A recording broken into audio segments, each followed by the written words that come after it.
Hey, what's up, everyone? This is me, Dre. Now, I wanted to talk about this incident in Oregon with the Malheur National Wildlife Refuge takeover by that group of ranchers, armed ranchers.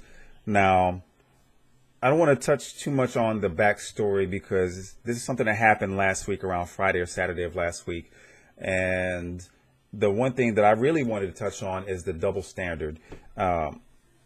On one hand, you have a group of 50 to 150, could be more, could be less, armed white people from the state of Oregon. Some I've heard from Arizona and other parts of the Midwest, but just ranchers, like-minded individuals who are trying to fight against the institution.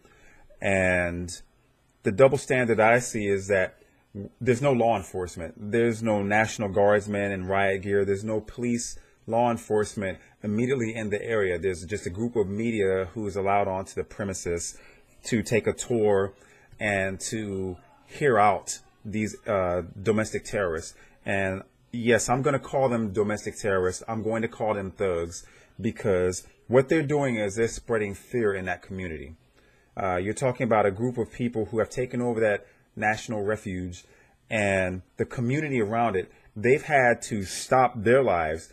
Kids can't go to school. School is not in session because of this. And by definition, terrorism is when you spread, when one or a group of people spread fear to a large group of people or single individuals. But that's what this has done. There are people in that community who do not want them there.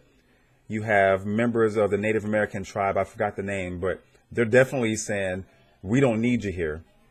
And that's the irony also. You have these white people fighting for the constitutional rights, asking for their land back. You know, we're talking about white people. The same white people who said to Native Americans, when the Native Americans for centuries have said, we want our land back. It was taken from us through the blood, sweat, and tears. Our people have died. We want our land back. And what was said to these Native Americans? Shut the fuck up and get back to your miserable piece of land that we gave to you out in the middle of nowhere with very little to no resources. But these white people are saying that the government is coming along and taking their resources. That's fucking ironic, isn't it? But the double standard is also that media outlets such as Fox News have the audacity to call these armed militia members, as they call them, patriots. People who've taken over a federal refuge. The same Fox News that wanted to call black people from the Black Lives Matter movement who are saying and protesting because, hey, when unarmed black people are dying at the hands of law enforcement due to police brutality, we're considered thugs, even when it's peaceful protests. Now, mind you, I don't condone the rioting and the burning down of shit. And I've made a video about this primarily because due to the unrest, due to the injustice that black people are receiving from the justice system or the so-called justice system, that's what tips the anger. And that's what makes people riot because they're pissed off. Unfortunately, the opportunistic ones will start looting and ravaging communities and breaking into stores. And that defeats the purpose of the protests. But what the media also portrays is simply that black people only are rioting. But what they don't show are when white people from the same protests are taking advantage of the disarray, of the malcontent of the people. And they're not showing that. They're just keeping the perspective on the black demographic. And that's where you have all these racists coming in and saying, well, this is how niggers are. You have black people make up 12% of the U.S. population, but 85% of the prison population. The double standard. And we've already seen the double standard here in Texas. Ethan Couch and Rashad Evans. 2 Texas residents, both killed 4 people. The white guy gets 10 years probation for what he's done. The black guy gets life in prison for what he did. So that's the double standard and the racism of this fucked up country. Also, when you look at it and when you honestly ask the question, because I'm pretty sure a lot of white people and non-blacks or even coons are not going to ask this question. What if Native Americans had taken over this federal building? By now, they'd probably be dead. If black people had taken this over, this would have lasted maybe about as long, maybe less. But they would probably be shot up and dead, would have been arrested.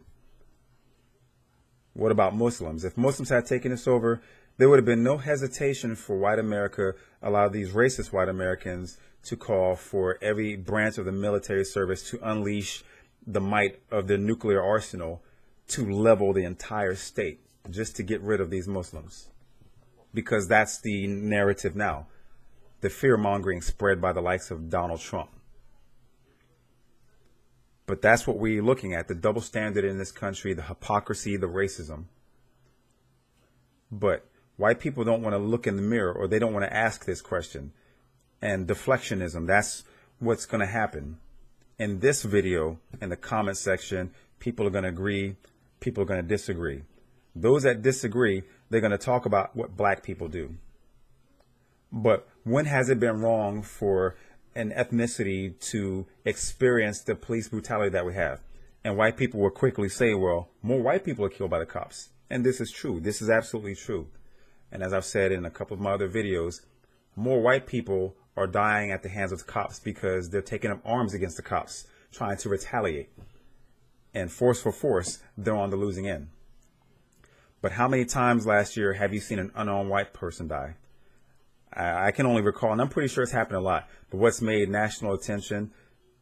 Zachary Hammond. The All Lives Matter movement, no one said anything about that, but Black Lives Matter, they spoke up for Zachary Hammond, an unarmed white guy.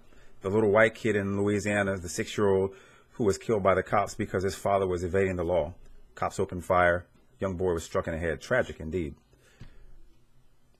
But when you look at the likes of Sandra Bland, Freddie Gray, Eric Harris, the names go on and on. And in this year, 2016, how many more unarmed black people are going to die from overzealous cops? But that's not the subject of this story. It's just, it ties into the double standards and the hypocrisy and the racism of this country and the vantage point of white people that refuse to turn a blind eye. And the truth is, there's probably not going to be any justice brought to these white people. Now, when I'm looking at CNN.com, law enforcement has asked them for a peaceful resolution, allowing them to leave peacefully. And these armed militiamen, these terrorists, these domestic terrorists, have said no. But again, terrorists, black people asking and protesting for law enforcement to end police brutality against unarmed black people. We're considered terrorists, and I'm not part of the Black Lives Matter organization. I'm not in support of them. But as a black man who has a son, if something like this happened to my son, I can certainly understand. I have not been impacted by someone who's been killed by cops. And I'm not saying fuck the police, but I understand that police brutality goes far beyond what people know, white people know of police brutality ever since the whole Rodney King incident. But white people always say, well, black people should have done this. There's too many double standards to talk about, and I'm trying to stay on subject. So again, with these white people having taken over this federal property, you don't see the National Guardsmen en masse in riot gear preparing for the worst. But then when you have the Black Lives Matter protesters going to the Mall of America, how many armed and suited up law enforcement officers did you see? Hundreds of them. That's the double standard. Because black people are sick and tired of being shot by the cops, whereas white people are making the same argument that Native Americans have made for hundreds of years. And while white people are quick to say, fuck you Native Americans, just like white people, the same racists that say the fucking niggers deserve what they got, Michael Brown deserved what he got. Those same people are the same militia members that are out there right now in Oregon protesting for their constitutional rights. Ain't that about a bitch? Anyway, if you like this video, hope that you like, subscribe, and share. Don't forget to check me out on Facebook. Peace.